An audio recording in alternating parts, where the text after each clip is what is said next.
Olá, seja muito bem-vindo ao Senado Notícias Revista. Aqui você fica informado sobre as notícias do Senado da semana que passou e já fica por dentro das atividades legislativas que estão previstas para a semana que vem. Você vai ver no programa de hoje. Nova meta fiscal foi o assunto de destaque no Congresso. As principais notícias da semana na área do meio ambiente.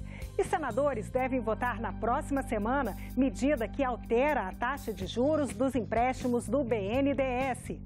O Senado Notícias Revista começa agora.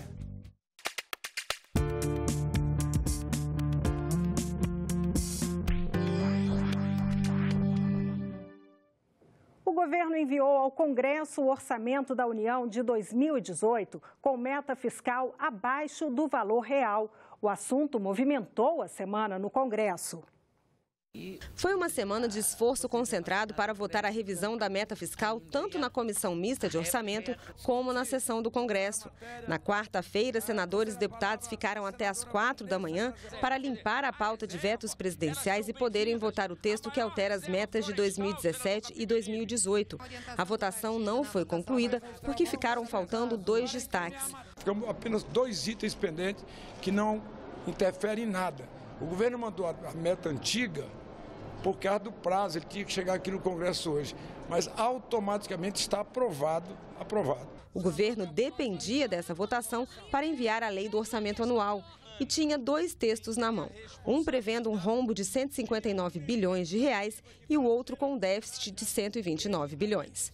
Como a revisão da meta fiscal ainda não foi concluída, os números divulgados pelo governo refletem um orçamento baseado numa meta fiscal com um déficit de 129 bilhões de reais. A Lei Orçamentária Anual de 2018 veio para o Congresso prevendo uma receita de 3 trilhões e 600 bilhões de reais. O crescimento econômico ficou em 2%, a inflação em 4,2% e a taxa Selic em 8%. O salário mínimo será de R$ 969 reais, e a expectativa para o dólar é que encerre 2018 em R$ 3,40.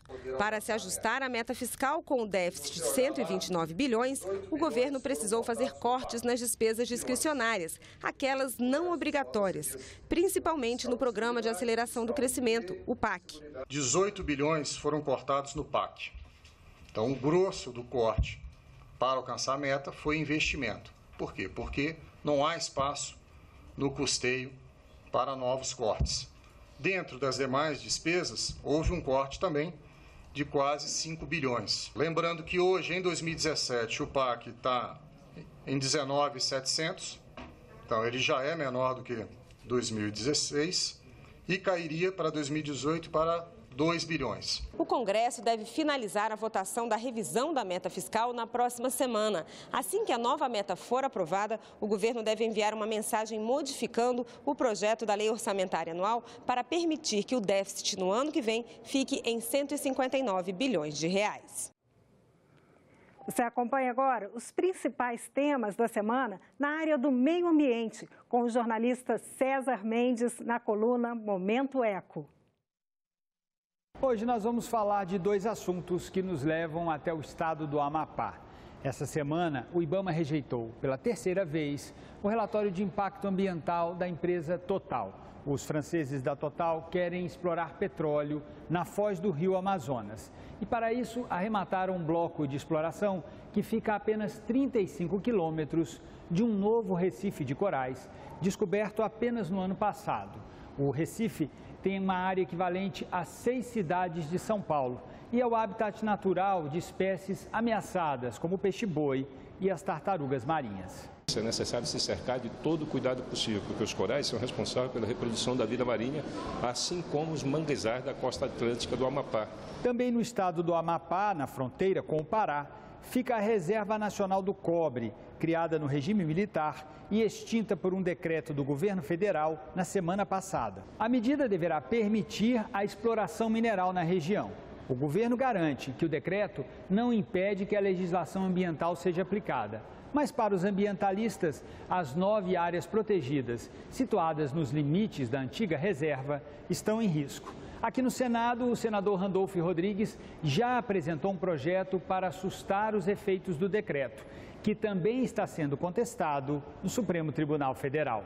E no programa Ecosenado do mês de setembro, que estreia nesse sábado às 8 da noite, você vai ver uma matéria especial sobre a ampliação dos limites do Parque Nacional da Chapada dos Veadeiros, em Goiás. Também resultado de um decreto do governo federal.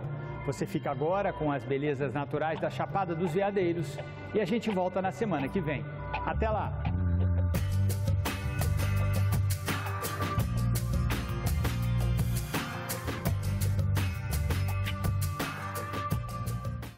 O Ministério de Minas e Energia suspendeu na quinta-feira os efeitos do decreto que extinguiu a Reserva Nacional de Cobre e Associados, chamada RENCA. A suspensão, segundo o Ministério, vai ser formalizada por meio de uma portaria que será publicada no Diário Oficial da União. O plenário do Senado deve votar na próxima semana a MP 777. A medida altera a taxa de juros dos empréstimos do BNDES a partir do ano que vem.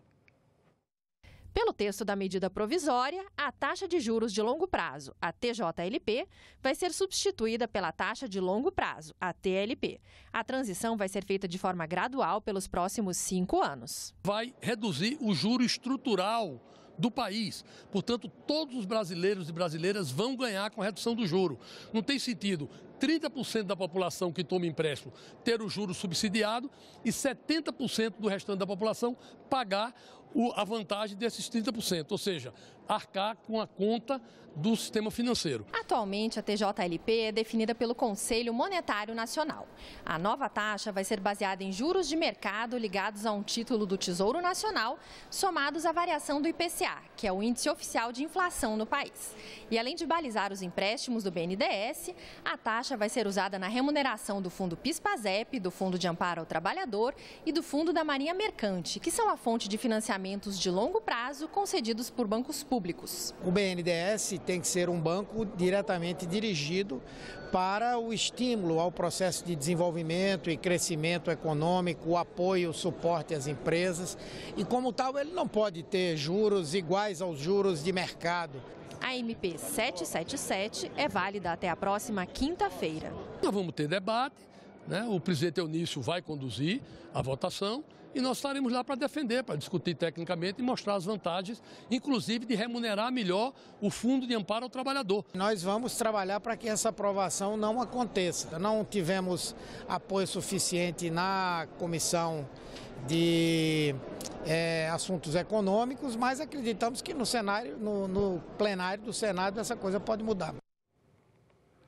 E sobre essa proposta do governo que cria a nova taxa de juros para os empréstimos do BNDES, nós vamos conversar agora com o consultor legislativo do Senado, Ailton Braga. Ailton, muito obrigada pela sua participação aqui no Senado Notícias Revista. Então, Ailton, eu começo perguntando o que muda de fato com a instituição da TLP? Olá. A TJLP, a atual taxa de juros que remunera os empréstimos do BNDES, é fixada trimestralmente pelo Conselho Monetário Nacional, com base em uma fórmula que a torna uma decisão discricionária do governo. Por isso, ela é pouco sensível às variações da taxa Selic, fixada pelo Banco Central com o objetivo de controlar a inflação. Além disso, como as principais fontes de recursos do BNDES são originárias da União, seja empréstimos, seja recursos do FAT, e esses recursos são remunerados pela TJLP, o Tesouro Nacional assume um custo fiscal elevado. E esse custo é maior quanto maior a diferença entre a taxa Selic e a TJLP. Como é que o senhor avalia essa mudança para a taxa de longo prazo nos empréstimos do BNDES?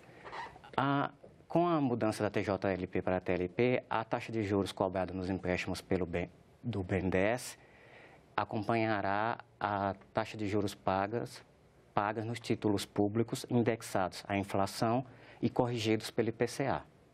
Com isso, o subsídio assumido pela União tende a desaparecer, já que a taxa de juros paga pelo BNDES nos empréstimos da União acompanhará o custo de captação do Tesouro Nacional. Além disso, essa taxa se tornará mais sensível à condução da política monetária pelo Banco Central. Então, essa mudança ela terá efeitos macroeconômicos benéficos. O primeiro é reduzir o custo fiscal do Tesouro Nacional, que, segundo estimativas da STN, chegou a 116 bilhões de reais no período entre 2008 e 2016. Além disso, como a demanda agregada se tornará mais sensível às variações da taxa Selic, porque os empréstimos concedidos pelo BNDES tenderão a acompanhar as variações da Selic, isso permitirá uma redução tanto da volatilidade quanto do nível da taxa Selic no médio prazo, o que permitirá a redução das taxas de juros cobradas de empresas e consumidores. Agora, o setor produtivo reclama que essa proposta do governo pode desestimular novos investimentos, né? O que isso pode provocar aí na recuperação econômica? Acredito que a recuperação econômica não será prejudicada pela introdução da TLP. Primeiro porque haverá um período de transição de 5 anos. E, nesse período, a TLP terá um redutor. Então, eventuais aumentos das taxas de juros cobradas nos empréstimos do BNDES será gradual. Além disso, como já falamos, com o aumento da eficiência da política monetária proporcionada pela sensibilidade da TLP à taxa Selic, a taxa Selic tenderá a cair e isso permitirá a redução das taxas de juros cobradas pelos bancos nos empréstimos para empresas e consumidores.